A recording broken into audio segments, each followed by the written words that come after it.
അന്താരാഷ്ട്ര ലഹരി വിരുദ്ധ ദിനത്തോടനുബന്ധിച്ച് കേരള മദ്യനിരോധന സമിതി ജില്ലാ കമ്മിറ്റിയുടെ നേതൃത്വത്തിൽ ലഹരി വിരുദ്ധ സന്ദേശയാത്ര നടത്തി. ഉല്ലൂരിൽ നിന്നും ആരംഭിച്ച ലഹരി വിരുദ്ധ സന്ദേശയാത്ര സംസ്ഥാന സെക്രട്ടറി PM ഹബീബുള്ള ഉദ്ഘാടനം ചെയ്തു. ജില്ലാ പ്രസിഡന്റ് ആന്റണി പന്തല്ലൂക്കാരൻ നേതൃത്വം നൽകുന്ന ജാഥ തലൂർ, പാലിയേക്കര, ആമ്പല്ലൂർ, പുതുക്കാട്, നന്ദിക്കര, നെല്ലായി എന്നിവിടങ്ങളിൽ പര്യടനം നടത്തി കൊടകരയിൽ സമാപിച്ചു. Jose Chembissery, A. Mohandas, Jayan Koovakkadan, Davis Kalan, Varghese Illikkal, Paul Chamakkala തുടങ്ങിയവർ പങ്കെടുത്തു. അന്താരാഷ്ട്ര ലഹരി വിരുദ്ധ ദിനമാണെന്ന് നമുക്ക് എല്ലാവർക്കും അറിയാം.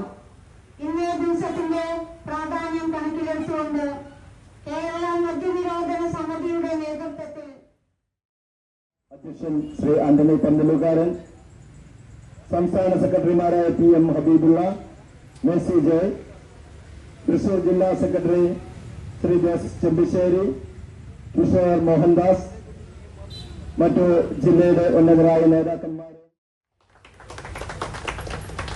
മദ്യനിരോധന സമിതിയുടെ ജില്ലാ പ്രസിഡന്റ് ശ്രീ ആന്റണി പന്തല്ലൂക്കാരൻ നയിക്കുന്ന ജാഥയ്ക്ക് അടുത്തതായി ഹാരാർപ്പണം നടത്തുന്നത് വർഗീസ് ഇല്ലിക്കൽ.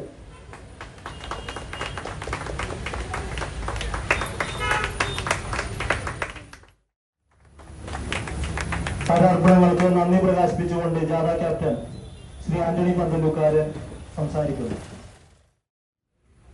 മദ്യം മൂലം, മയക്കുമരുന്ന് മൂലം അനേക കുടുംബങ്ങൾ തകർന്നെടുക്കാം. കുടിക്കുന്നവൻ എത്ര ഉന്നതനായാലും എത്ര പരിശുദ്ധായാലും അവൻ നാശത്തിന്റെ വഴികൂടി നിൽക്കും. അവനൊരു അംഗീകാരമില്ല. എന്തായാലോ ഈ കൊടുക്കുന്നവനോ നിലംപരിശാവുന്ന ശക്തഫലമാണ് ഈ കഴിഞ്ഞ തെരഞ്ഞെടുപ്പിൽ കണ്ട. ഇത് കൊടുക്കാൻ പാടില്ല സാധനം, കുടിക്കാൻ പാടില്ല സാധനം. ഇത് കൊടുക്കുന്നവനും കുടിക്കുന്നവനും നാണയത്തിന് രണ്ടു ഭാഗങ്ങളാണ്. ഞാൻ മദ്യമുള്ള പ്രവർത്തനം ആരും ചോദിച്ചാൽ പോലെ നിങ്ങൾ ഇതിനെ പഠിക്കും. ഞാൻ മദ്യമുള്ള പ്രവർത്തനം